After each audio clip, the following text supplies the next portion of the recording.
उस वर्त की परिधि ज्ञात कीजिए। हमें एक वर्त दिया गया है और इस वर्त की परिधि का मान निकालना है। वर्त का यहाँ पर इसका सेंटर पॉइंट O होता है और इस सेंटर पॉइंट O से लेकर वर्त की परिधि तक ये जो दूरी होती है ये वर्त की त्रिज्या r होती है। अगर हम इधर भी इसको मिलाएं तो ये भी वर्त की त्रिज्या r होती है, O से लेकर यहाँ तक। इसे A बिंदु दे देते हैं, इसे B बिंदु नाम दे देते हैं।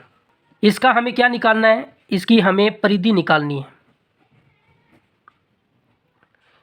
जिसका क्षेत्रफल, इसका जो क्षेत्रफल होगा, इस वर्त का जो क्षेत्रफल होगा वो 7 सेमी व्यास के वर्त के क्षेत्रफल का 16 गुना होगा। एक दूसरा वर्त भी है हमारे पास है जिसका व्यास हमें दिया गया है 7 सेमी। तो यहाँ पर इसका सेंटर पॉइंट O है, इस सेंटर पॉइंट O से लेकर वर्त की परिधि तक इसकी त्रिज्या r होती है।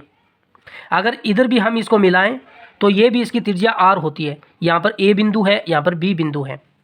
तो इसका व्यास क्या होगा, ये जो पूरी दूरी है ना, सेंटर पॉइंट O से गुजरती हुई ये जो लाइन है, इसकी जो पूरी लंबाई है यहाँ से लेकर यहाँ तक, ये इसका व्यास होता है। r में r जोड़ेंगे तो 2r इसका व्यास होगा। त्रिज्या का दुगना व्यास होता है।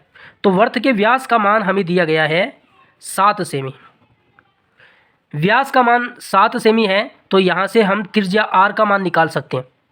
व्यास का आधा कर दें तो त्रिज्या का मान आएगा, 7 का आधा कर दें तो ये त्रिज्या का मान होगा। अब हमें क्या निकालना है, इसका क्षेत्रफल निकालना है। वर्त का क्षेत्रफल, वर्त के क्षेत्रफल का फॉर्मूला होता है पाई r स्क्वायर। पाई का मान नहीं दिया है तो 22/7 रखना है। r का मान दिया है 7/2, ये r का वर्ग है तो 7/2 को 2 बार गुणा कर देंगे, 7/2 को 2 बार गुणा कर देंगे। 7 से 7 कैंसिल होगा, 22 में 2 का भाग देंगे तो 11 आएगा।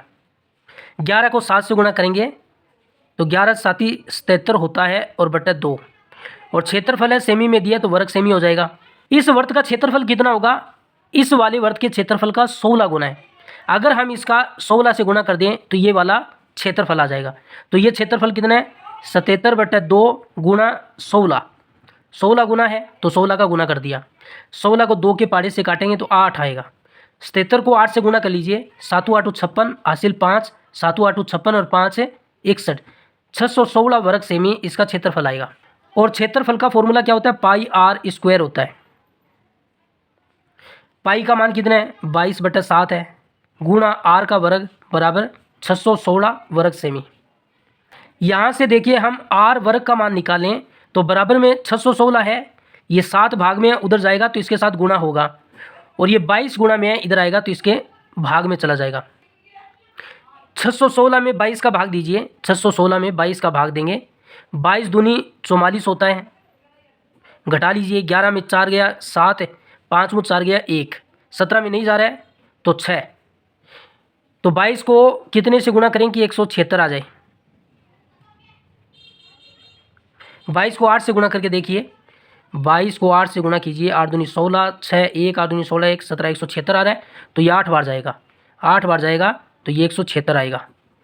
तो कितना आ गया, 616 में 22 का भाग देंगे तो 28 आएगा, और 28 को 7 से गुणा कीजिए, 7 8 56 हासिल 5, 7 दूनी 14, 14 और 5 है 19, 196 r वर्ग का मान है। तो हमें r का मान निकालना है, ये वर्ग हटेगा तो इस पर क्या लगेगा, वर्गमूल लग जाएगा। 196 का वर्गमूल क्या होता है, 13 का होता है 169।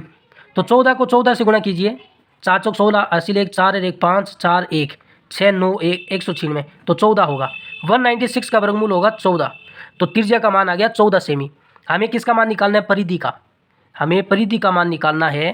परिधि का फॉर्मूला होता है 2 पाई r, 2 गुणा पाई का मान 22/7 और r का मान कितना है 14। 14 को 7 से काटें तो 7 दूनी 14, 2 का गुणा किया 22 से 44, 44 का 2 से गुणा किया 88, तो 88 सेमी इसकी परिधि होगी और ऑप्शन बी इसका सही होगा।